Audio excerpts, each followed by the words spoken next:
All right, in the wake of the horror in Sri Lanka, we have to talk about political opportunists, and they come in two flavors right now. A lot of people, they're chastising Obama and Clinton because they use the term Easter worshippers to describe the Christians who had been killed in the Sri Lankan church that got attacked. They should have been called Christians. These people would have said Muslim. I mean, if it were an attack on a mosque, they would have said, well, we feel sorry for these, we pray for these Muslim families or something. Why is it so difficult for people like Clinton and Obama to use the term Christian? By the way, people on the right, when they identify the reason for that as, oh, well, because they hate Christianity, I think it has more to do with the fact that they need 10 focus groups in order to say anything. And so their focus groups have told them, yeah, it's a good thing to pray for the Muslims, but it's not a good idea to use Christianity in that sorrowful sense. Honestly, I think that they're just basically puppets. They don't even have an original thought in their head. They're not intelligent enough to be malevolent half the time.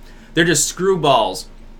But anyway, there's opportunism on the left, certainly, with this. They refuse to use the term Islamofascism to describe the attackers, even though... What group were they associated with? Are they a subgroup of Al-Qaeda? Or was it Hezbollah or one of these groups? So they're terrorists. They're Islamofascists. That's true. That's just the way the term for it. The people who died were Christians, and that's just that. And there are a lot of people who don't want to talk about it. It's like it would have been major news if this had been an attack on a mosque. Let's put it that way. It would have been far more major.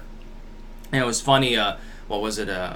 Was it that dude on CNN? I think was saying, well, if this were an attack on white people instead of non-white Christians, Trump would have said more. It's like you really put your cock in the beehive with that statement now, dude. But then again, there's also opportunism on the right wing now, isn't there? There are people on the right who are looking at this tragic event, and the only thing they're reading into it is the political side of it, like Obama and Clinton. Well, instead of fixating on the event itself, you're fixating on what Obama said. Who fucking cares what Obama says at this point? He says relatively little, which he's a smart man to do so, but he's not in office. He's not going to be in office again. He's already said, look, I want to go golfing, and I want to eat like pineapple ham and shit like that back in Hawaii. The dude did plenty of damage in this country, but he's not doing any damage anymore. He's basically a joke to anyone with common sense. And Clinton's even less powerful. She says things all the time, and that's why nobody even cares. Even people on the left call her out half the time now. I'm not worried about these morons. But the Sri Lanka attack was definitely regrettable, as any attack on civilians is. But there are people on both sides, so-called, that are being opportunistic about it.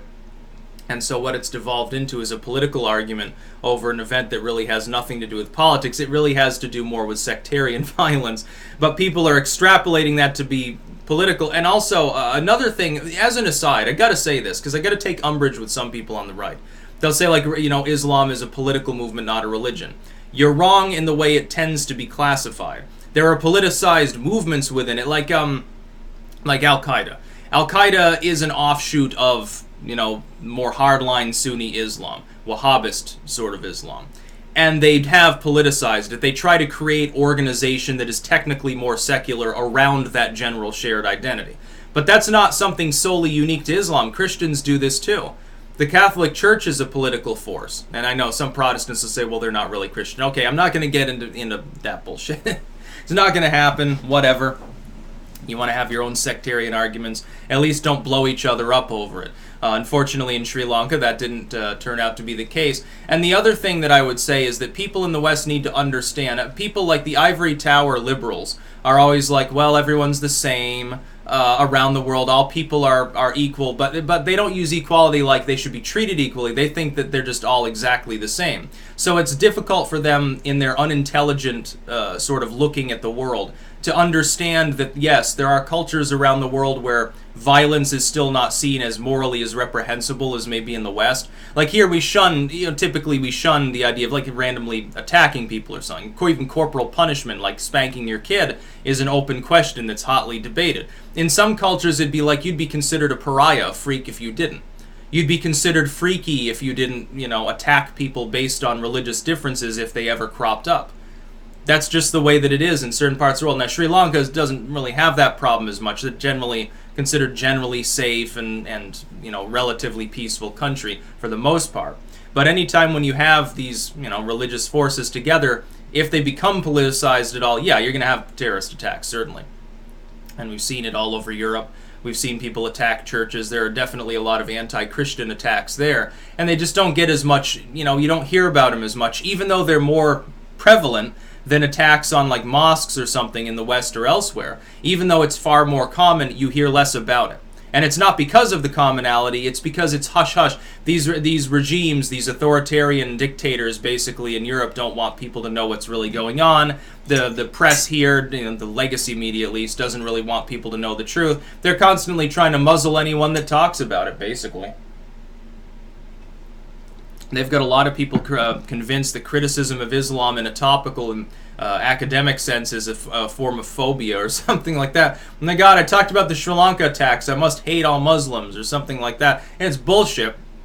And they've got people that they've actually managed to con into being so gullible as to believe in. It's rather sad. So you got hundreds of people dead, and all anyone can talk about is what the political motivation is.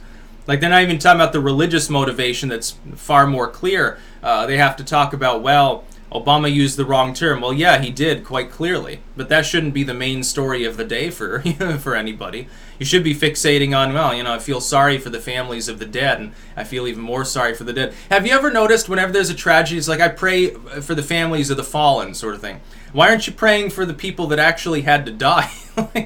Yes, their family is definitely sad, I can understand, and, not to minimize their suffering or anything, but their suffering is less than the person that got fucking shredded in an explosion or got shot in the head or bludgeoned to death. I would think that you would, care about their sorrow and the end of their life a little bit more than that of people who just had to see the mangled corpse. That's about it. Peace out.